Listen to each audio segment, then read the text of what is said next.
Aeneas and the Trojans are in Italy, and Juno is mad, and we have this local kingdom, and they're nice, and they have a daughter, a royal princess. Well, Patty, you're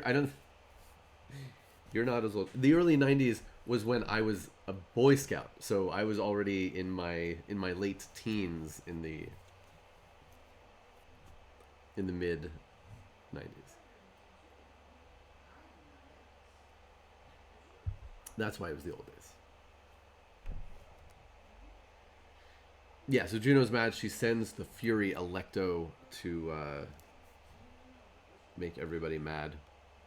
And we get Turnus. Turnus is mad because he was supposed to have the princess, and now she's going to go to Aeneas. And the women are running up into the hills, and there's fighting now with the farmers, right? Because, again, through all of Juno's crazy garbage that she's doing, Aeneas' son has shot a royal deer that was a pet, and all sorts of madness is happening. And we're going to continue. We're going to do a little bit of reading today. I'm sure we'll bounce around and talk about other stuff. So we pick up, and we are midway through Book VII. There was a custom then, held sacred later in Alban towns, as now in the first world power of Rome, when citizens urged the war god on to bring the sorrow of war upon the Getae, or upon Arabs or Hyrcaeans. Again, by Virgil's time, the Romans had expanded into a vast swath of the ancient world. Or marching dawnward toward the Indians to take the Parthian captured standards back. We're going to get little references to all sorts of historical Roman battles and expeditions. So in Rome, again in Virgil's time, the tradition, there are two gates, twin gates of war, as they are called, by long observance looked on in awe for fear of savage Mars. 100 brazen bolts keep these gates closed, and the unending strength of steel, then too, their guardian Janus, Janus, Janus, never leaves the portal. Now, when the Father's judgments holds for war, the consul in quirinal robe and gabine cincture goes to unlock the grating doors and lifts a call for battle. Fighting men then add their voices, and the brazen trumpets blown together blare their harsh assent. In that way now, Latinus was enjoined to declare war on the people of Aeneas by setting wide the grim gates. But he would not touch them, only turned away from the repellent work and shut himself in the interior darkness. So there's two things going on here. First of all, we get a reference to these two great gates of war that Rome has in Virgil's time. But essentially they're part of temples to Mars, the god of war, and they're locked up because Rome wants peace.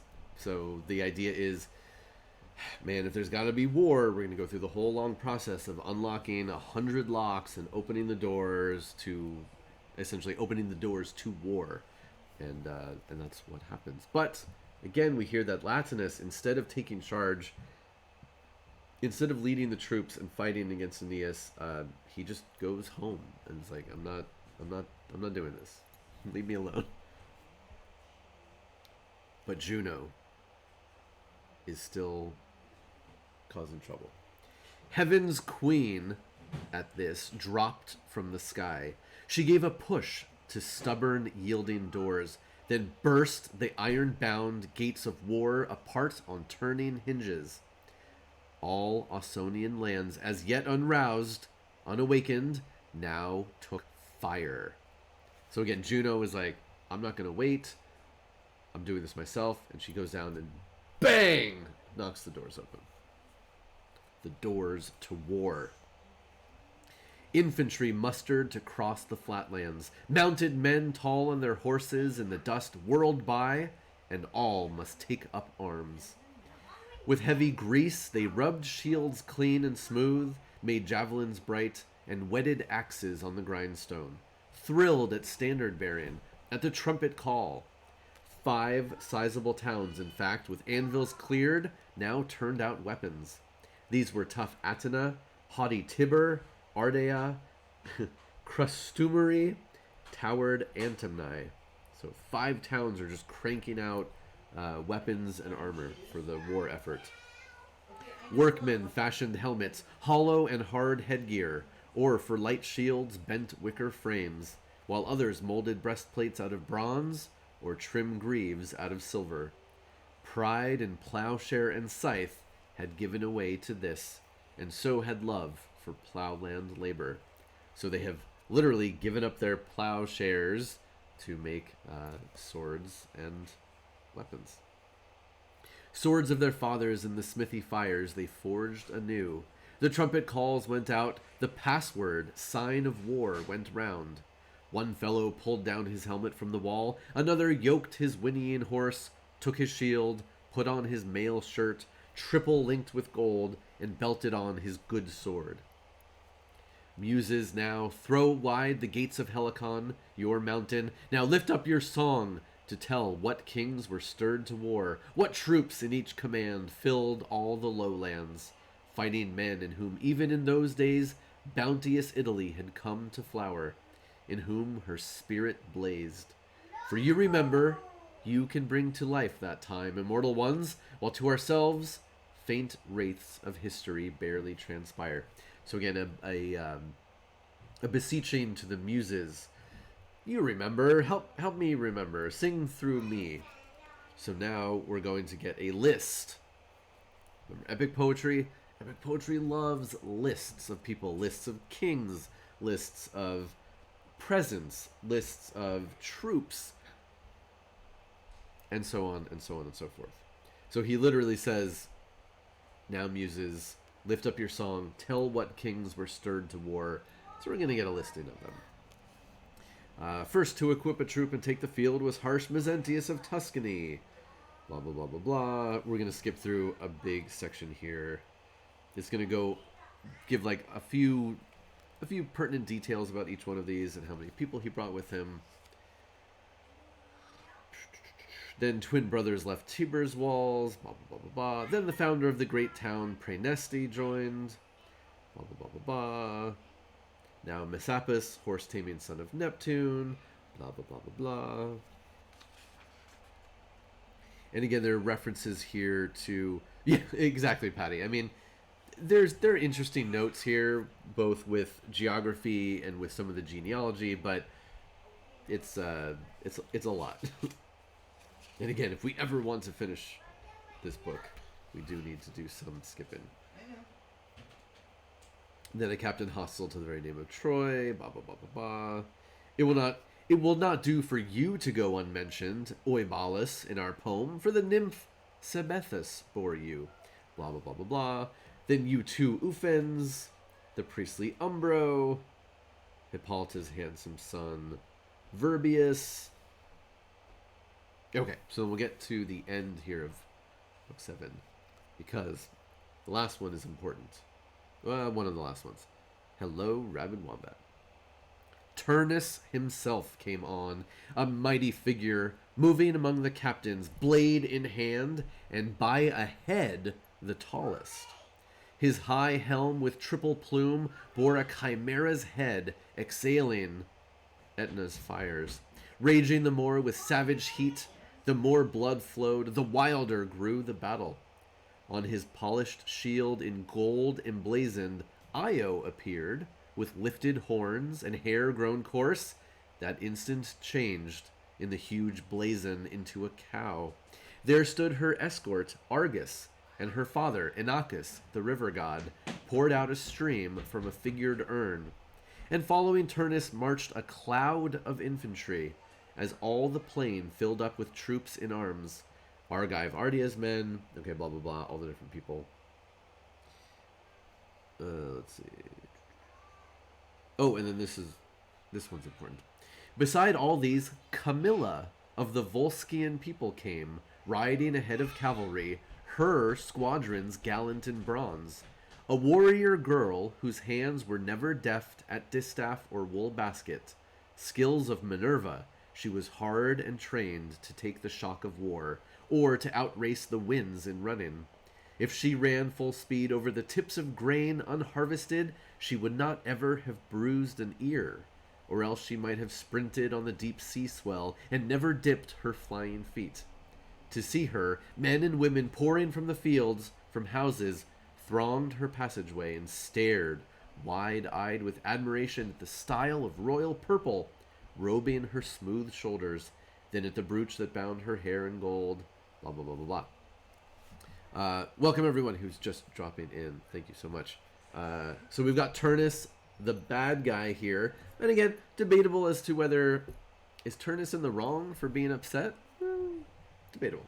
But he's mighty, he's huge. He's literally a head taller than the next tallest native Italian here. And interesting, we always get notes for sort of the famous fighters that are involved in epic poems and what details are on their armor. And again, this goes back to Achilles' shield when he gets the new arms and armor from Hephaestus after his former armor was on Patroclus and lost. So remember, on Achilles' shield had all of these intricate scenes. We see this again in the Odyssey. So here, Turnus, the bad guy, his shield has the story of Io. Now, why is that important? Well, if you think about, it's been a long time since we talked about Io, but Io is one of the infinite number of people in the ancient world whom Jupiter, in this case, lusted after and pursued rather than being with his wife. So again, this is a story that is sacred in an angering way to Juno, who's helping out Turnus. So this is like, look at what happened here. This isn't cool. Io's a really interesting story. Lots of interesting side characters in that one. Here it specifically mentions Argus. Argus is a cool character in Tiny Chris. You have a good point. Marriage isn't so great for the gods. I mean, there are instances when it works out, but usually it's not so good. And again, the Greek gods were reflections of humans, and for a lot of humans, marriage doesn't work out so great, unfortunately.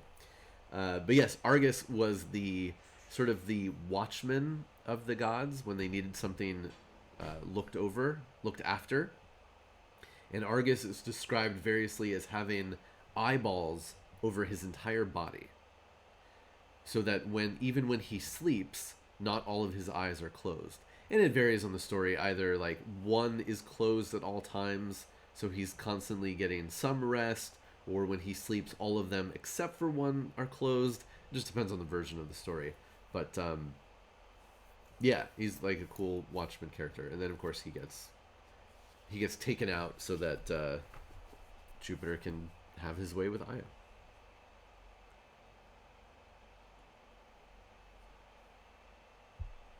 Are there any stories of divorce amongst the gods? Not really. At least the Greeks, when they thought of the gods and the gods being together, it's a really good question. But marriage amongst the gods was a bit more informal. Yes, gods were married, but it didn't mean exactly the same thing as it did for humans. And we certainly see plenty of, I mean, like I said, in most cases, even gods who are married, at least one of them is having affairs, and the affairs are leading to children, and there's all sorts. Yeah, it's complicated. You might say it's complicated. Yeah, exactly. Even Patty, even if they're not intended to be open and they don't want them to be open, everybody's it's all going every which way. Hey, Fadir, how are you doing? Patty, you're not wrong. Yeah.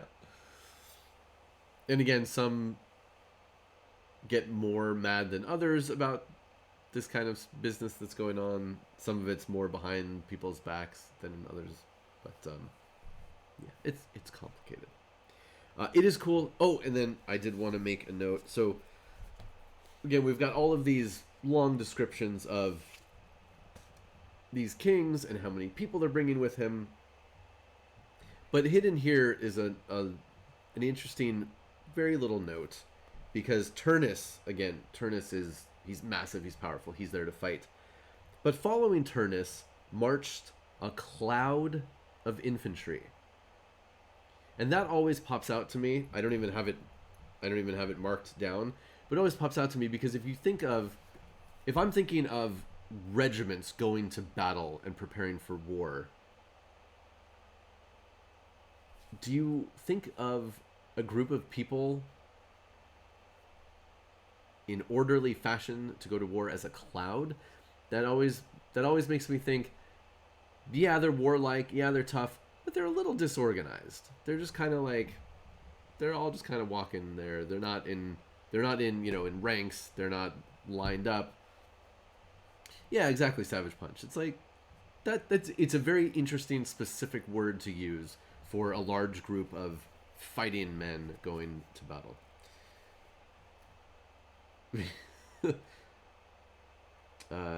Patty says, "See, Pat Rand, thank you so much for the resubscription." There are definitely some interesting words. Okay, Patty says sometimes you join battles just because why not?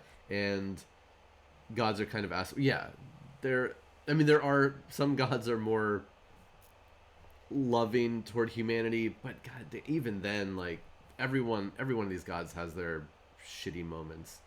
Apollo is generally a god who's typically more beneficial to humanity, but man, there are a lot of stories about him falling in love with ladies and bad things happen. So yeah, it just all depends.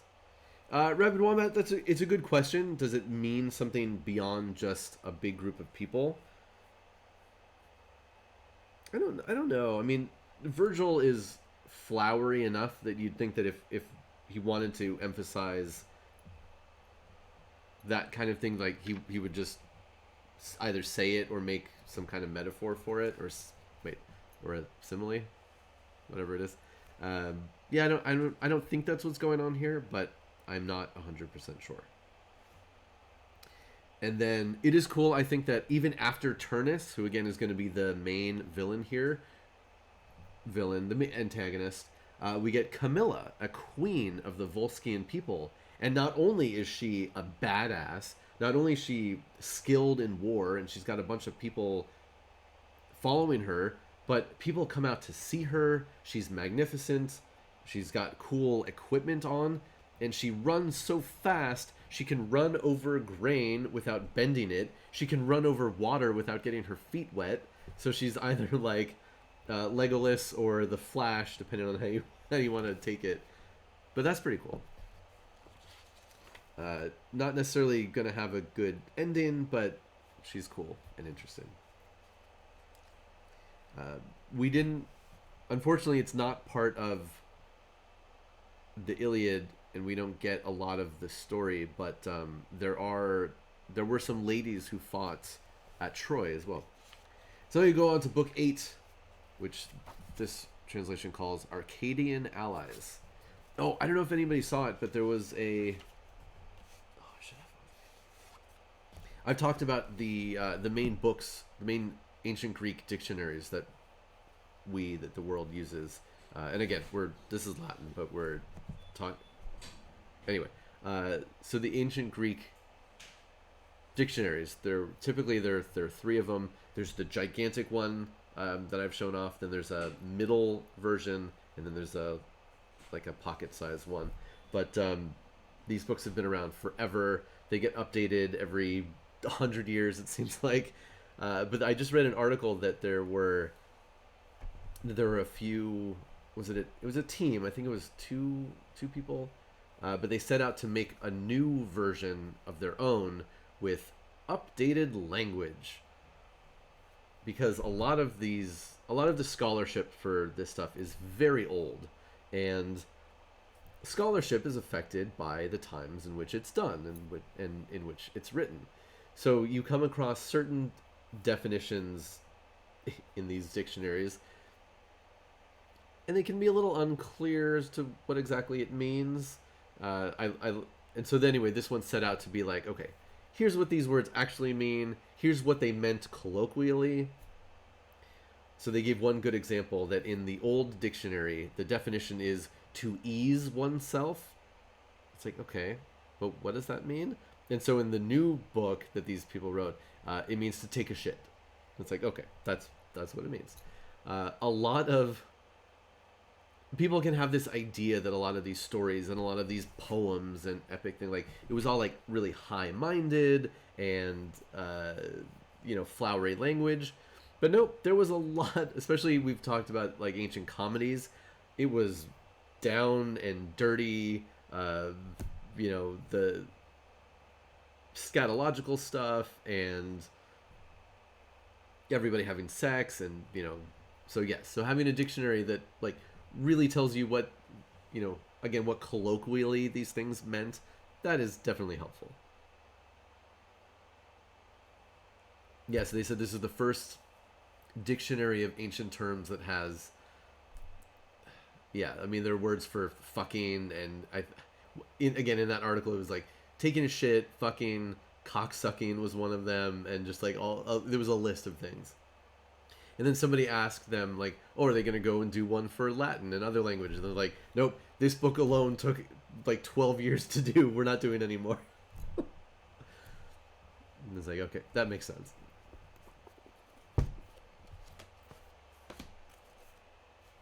Okay. Moving on. Yes, Book 8, Arcadian Allies. And we're gonna get more listings. But let's see here. So that day when Turnus raised the flag of war over Laurentum Tower, and his trumpets blared hoarse-throated, when he laid the whip on fiery teams, making bright armor clang, then hearts were stirred by fear. Then all of Latium joined in distracted tumult, and young men grew bloody-minded, wild. The high commanders, blah, blah, blah, blah, blah. So everybody's sort of running around looking for help. Come and fight on my side. No, come and fight on my side. And there are heroes. Hey, Zardoz. There are heroes from the Trojan War who have settled in Italy. And again, there are lots and lots and lots of stories about people leaving Troy, either Greeks or survivors from Troy, and all of their travels. A lot of especially the Greeks, like they don't end up going home for one reason or another. Again, either they're being punished or they have like a destiny to go to some other land and start a new town. So we've got a lot of that happening. And here we have a specific one.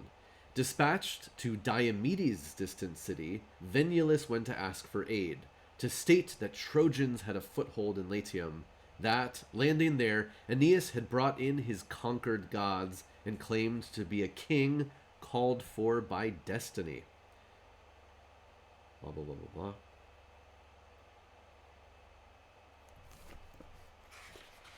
Greece is a terrible home. Well, it depends on who you are, or who you're running from, typically. And Laomedon's heir, who saw the whole scene, weltered in his trouble, wave after wave of it. This way and that. Thank you for the follow. Atreides 1? Thank you for the follow.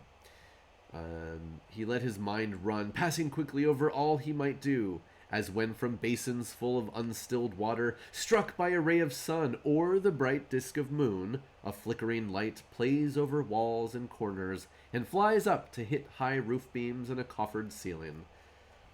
So his mind is going back and forth like light reflected off of water. Sure.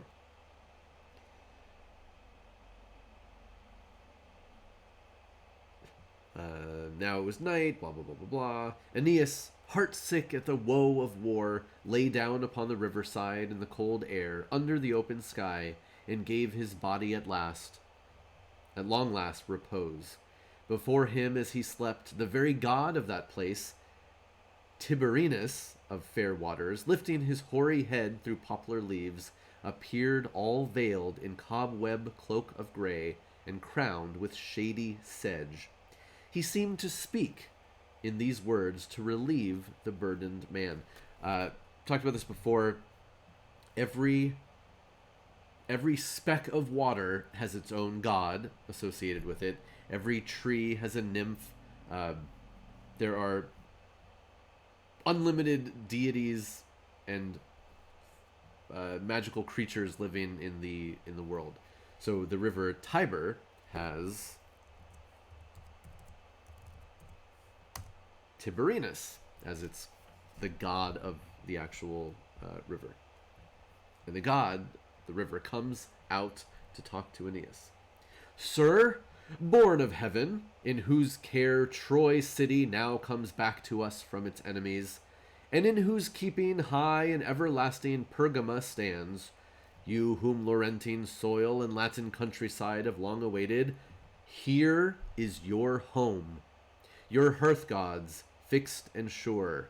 Now is no time to let go, or give way to fear at threats of war.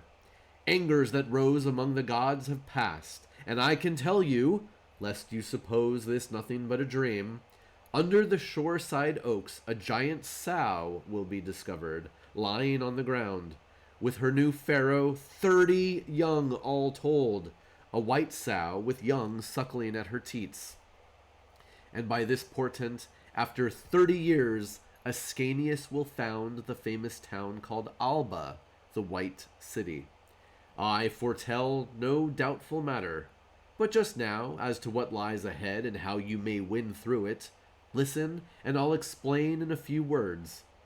In this country, an Arcadian tribe, descended from a forebear called Pallas, colonists with King Evander, followers of his flag, marked out a spot and founded on the hills a town they named for Pallas, Palentium. Always at war with Latins, as they are, join forces with them, make them your allies. I myself, between my banks, will take you straight upstream, so you'll make way with oars against the current. Son of Venus, rise now, while the early stars of evening set. Address your prayers in proper form to Juno. Melt with your pleas her menaces and anger. You'll make return to me when you prevail. I am that river in full flood you see cutting through farmland, gliding past these banks. The sea-blue Tiber, heaven-delighting stream. My mansions here, my fountainhead far north amid the hilltop cities. All right. Aeneas, of all these heroes, Aeneas gets a lot of gods, dead people coming to him and saying, okay, dude, here's what you need to do. Here's where you need to go. Here's who you need to talk to, and it's going to be okay. So yet again, we have somebody popping up. Literally, Aeneas lays down to go to sleep, and the river pops up. He's like, okay, guy, here's what you got to do. Got to go upstream. It's going to be fine. You're going to meet allies, King Evander and his people. They'll help you fight. It's going to be great. Having spoken, he sank away into the watery depths at the river bottom. From Aeneas then, nighttime and sleep departed. From Aeneas then, nighttime and sleep departed, and he rose. Facing the light that fanned up in the east from the pure sun, he cupped his ritual hands to lift clear water from the stream, then spoke his heartfelt prayer to heaven. Nymphs of the springs, Laurentine nymphs, mothers of river kind, and Father Tiber with your sacred stream, take Aeneas as your guest. At last, shield him from peril, but whatever source the ponds lie that embrace you in your pity by our ill fortune, blah, blah, blah, blah, blah. Basically, help me out. Yeah, Patty, I mean, that, oh man. Especially when you get all these,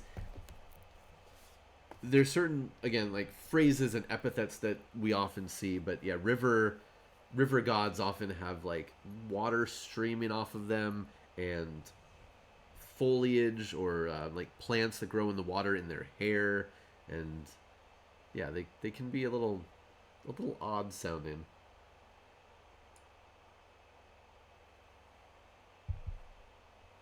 Especially the like the vegetation part. Sometimes it makes me think of old Greg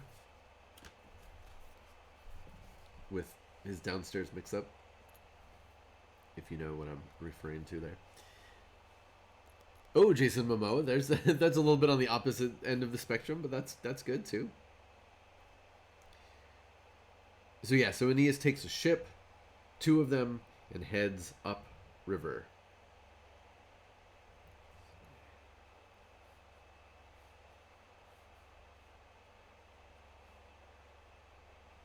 Yeah, past the Long Bend, they go past forests.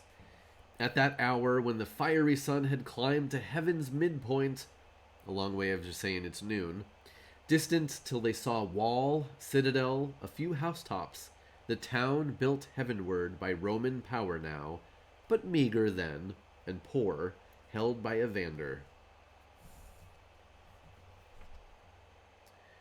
By chance, that day, the Arcadian king paid honor to Hercules, great son of Amphitryon, and to the other gods in festival outside the town in a green grove. So there's always, or not always, but there's often an issue that we've talked about this before, of how do you approach. The cat has things to say. Again, the kids are out, so she's mad. How do you approach another king and another warrior when you're a stranger in a strange land? This is problematic. Yeah, no, that's just the cat. This is problematic because if you're a warrior, and especially a warrior king, and you have all your stuff, yeah, and you just kind of like walk up and appear in a stranger's place, that can be dicey. Are you here to attack? Are you trying to take over? What are you, what are your intentions? So very, very often in these epic poems, we see helpful gods disguising people, right? We see this a ton with Athena helping out Odysseus, covering him in a cloud so he can get through the town and then, beseech the queen as he's revealed rather than just walk in his full nobility. All this kind of thing. So here, it just so happens that King Evander isn't in his fortress where it's going to be hard for Aeneas to approach him, but he happens to be outside performing some sacred rites for Hercules and other gods at a festival. They made offerings, so they're doing sacrifices, blah, blah, blah.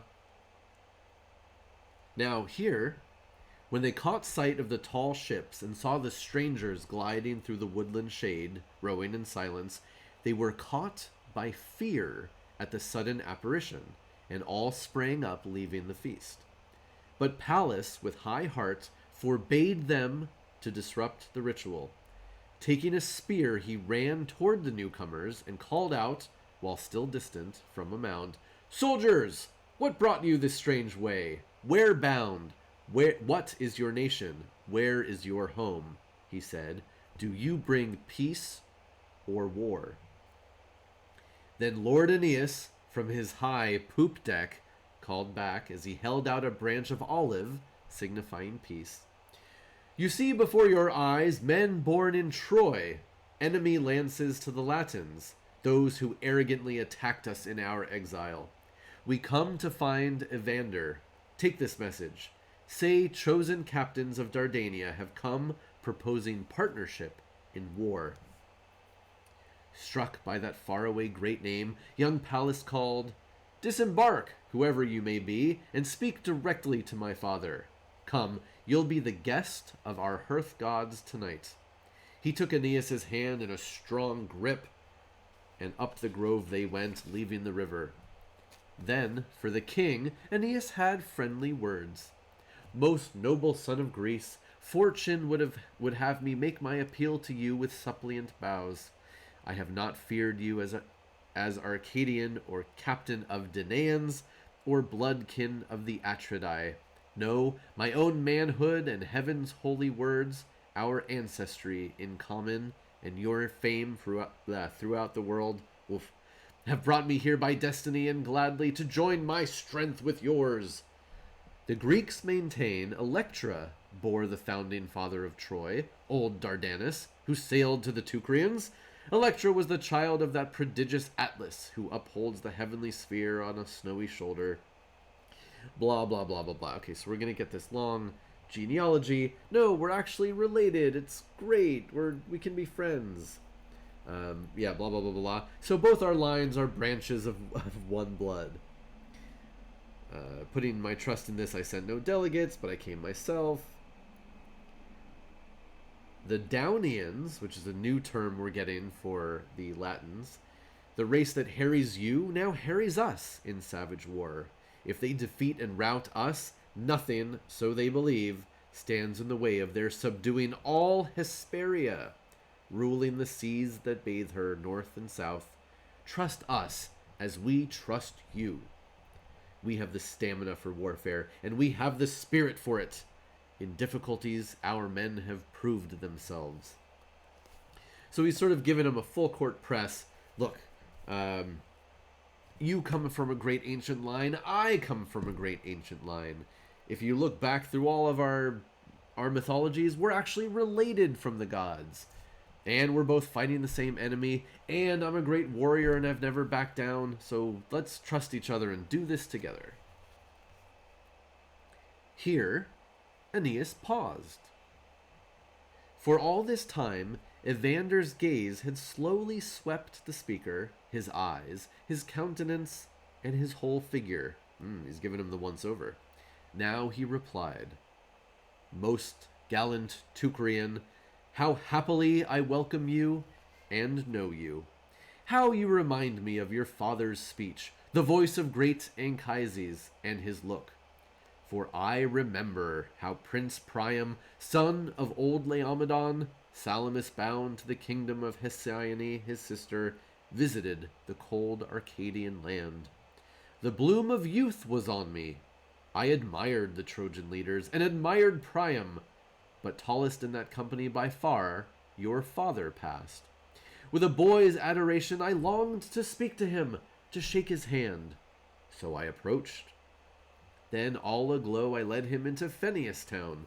His parting gifts were a fine quiver full of Lycian arrows, a gold brocaded cloak, and 2 gold bits, those that my palace owns now. So yeah, as Tiny Chris mentioned, gifts, right? We have gifts that get traded back and forth between heroes and warriors and kings and blah, blah, blah, blah, blah.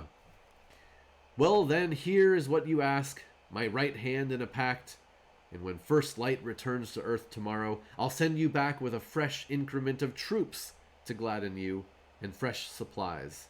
Now, since you come as friends, be kind enough to join us at our feast, one held each year and not to be postponed. Become acquainted, even so soon, with how your allies fare. And then they eat, they drink, they recline. We can skip ahead. They sacrifice, of course. When they were fed, their appetites appeased, royal Evander spoke. No empty-headed superstition, blind to the age-old gods, impose this ritual on us, and this feast, this altar to a divine force of will. No, Trojan guest, we carry out these rites, renewed each year as men saved from barbaric dangers in the past. Blah, blah, blah, blah,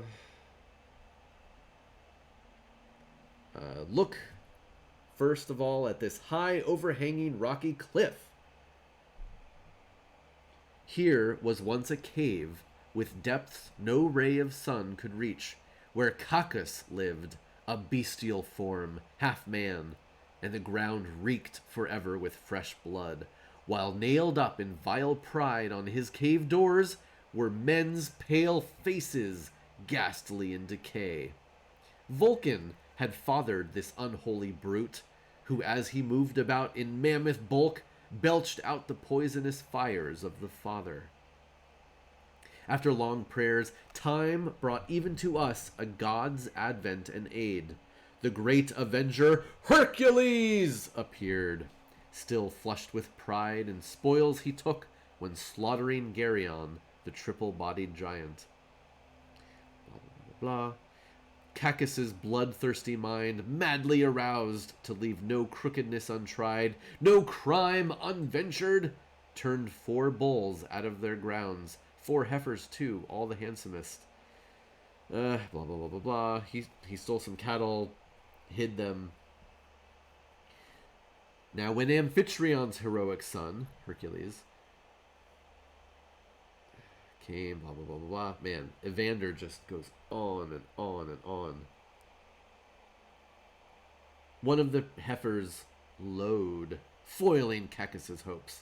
For now, indeed, the affront of it set Hercules ablaze with black bile of anger. Taking arms, taking in hand his knotted, massy club, he ran for the mountaintop. Our people then saw for the first time fear in Cacus's eyes, as faster than the east wind he made off to reach his cave. He shut himself inside. Imagine Hercules of Tiryns in his fury facing that wall. This way and that he turned, and stared to measure every access point, and ground his teeth, and in his rage 3 times went all over Mount Aventine. 3 times in vain pitted himself against the rock, and rested 3 times, wearied in the valley. Blah, blah, blah, blah, blah. He shook the mountain itself and threw it over. At that fall, great heaven thundered, river margins leapt apart, and the shocked stream and flood surged backward. Then the cavern, Cacus's huge domain, unroofed, lay open to its gloomy depth. As though earth by some force cracked open to its depth, unlocked the underworld, and brought to view the ghastly realm the gods hate, the abyss not visible from above, and ghosts a-tremble at the daylight let in. Hercules throws a bunch of shit down at him. The monster belches out clouds of smoke. Hercules is not afraid, dives down, catches the monster. Down there he caught Cacus as the monster belched his fires in vain. Fastening on his throat, he choked him till his eyes burst out. His gullet whitened and dried up with loss of blood. Soon the black den was cleared, the doors torn off, the stolen cattle revealed in the light of day, and the misshapen carcass dragged out by his heels. Yay. So anyway, they're remembering this crazy thing that Hercules did a long time ago. They're celebrating, they're having a feast, because that's what you do. And even after this battle, Hercules had a feast, so we're honoring that. Blah, blah, blah, blah, blah. Oh my god, there's so much here.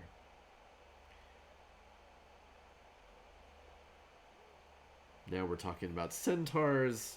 Jeez. So ran the hymns they sang, and crowning all, a song of Cacus's cave and breath of fire. Blah, blah, blah, blah, blah.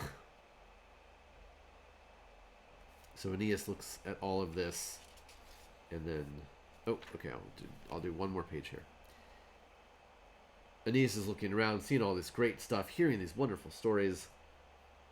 Then King Evander, founder unaware of Rome's great citadel, said, "These woodland places once were homes of local fauns and nymphs, together with a race of men that came from tree trunks, from hard oak. They had no way of settled life, no arts of life, no skill at yoking oxen, gathering provisions, practicing husbandry, but got their food from oaken bows and wild game hunted down. So we're talking about an ancient race of men that came, people from trees, and they had no civilization to them. They just were wild people. In that first time out of Olympian heaven, Saturn came here in flight from Jove in arms, an exile from a kingdom lost. He brought these unschooled men together from the hills where they were scattered, gave them laws, and chose the name of Latium from his latency of safe concealment in his countryside. In his reign were the golden centuries men tell of still, so peacefully he ruled, till a meaner, tarnished age came on with fever of war and lust for gain. So one of the things that we haven't talked about a lot, but way back in Hesiod talks about the different ages or races of man, and the progression of humans, and how sort of humans came to be the humans that we know now. It's complicated. There are lots of different versions, but variously there are descriptors, or sometimes it's literal. Like there was the golden age, where again sometimes it's actually like people made from gold, or people in the golden age. Like it varies, but there's this idea that there were sort of different eras of humanity that had different attributes, and oftentimes going through them, these are all stories of civilization, right? You start with more savage, natural people who don't have laws, who don't have agriculture. Then you get the next generation of humankind who's all about fighting and war. And then as we get closer, we get more of all the civilized stuff. But here we have people from trees, and if you remember, we hear a lot in a lot of ancient mythology, there are people who come from trees. One of the most notable is Norse mythology. People, again, are made from trees.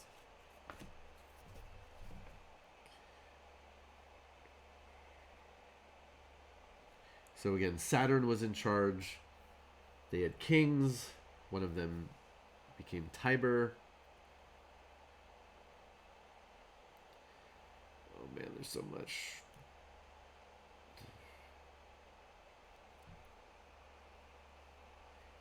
Let's see. And again, now we're getting into like geography of Italy and future Rome, or past and present for Virgil. Just after this, as he went on, he showed the altar and the gate the Romans call Carmental, honoring as of old the nymph and prophetess Carmentis, first to sing the glory of Polentium and Aeneas's great descendants.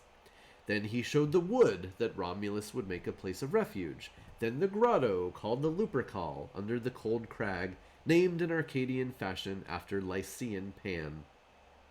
So, in this ancient story, Evander is giving Aeneas a tour of places that will, in the future, be honored, important sites for Romans, which Virgil is looking back on.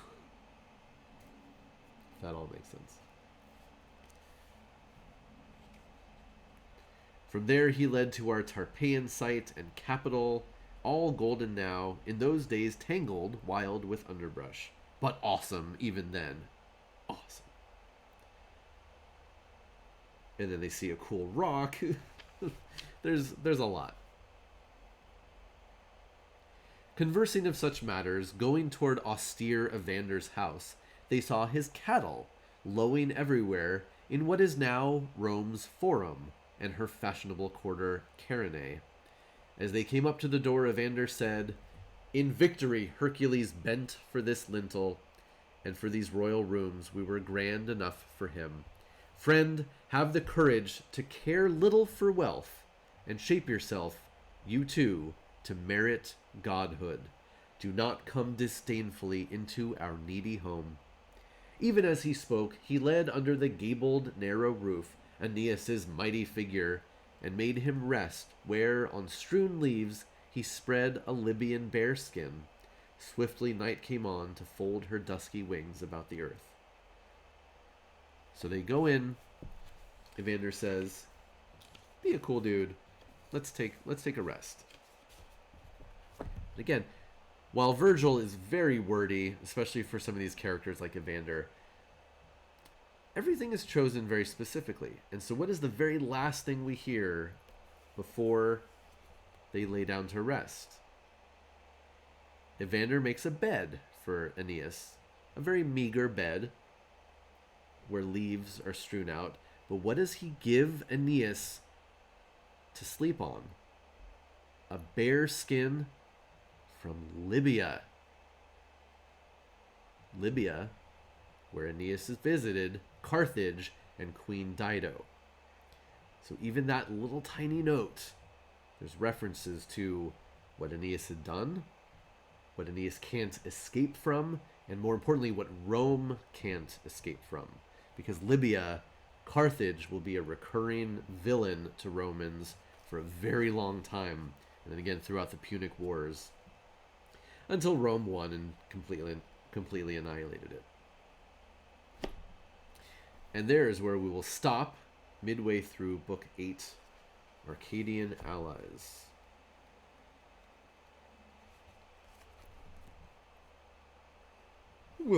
Excuse me.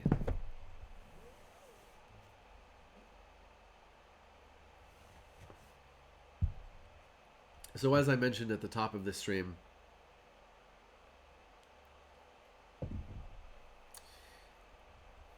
a lot of stuff this week still up in the air. The family member that's in the hospital is still in the hospital. Things are doing better, but we don't know when this person is going to be leaving the hospital. It's the whole thing.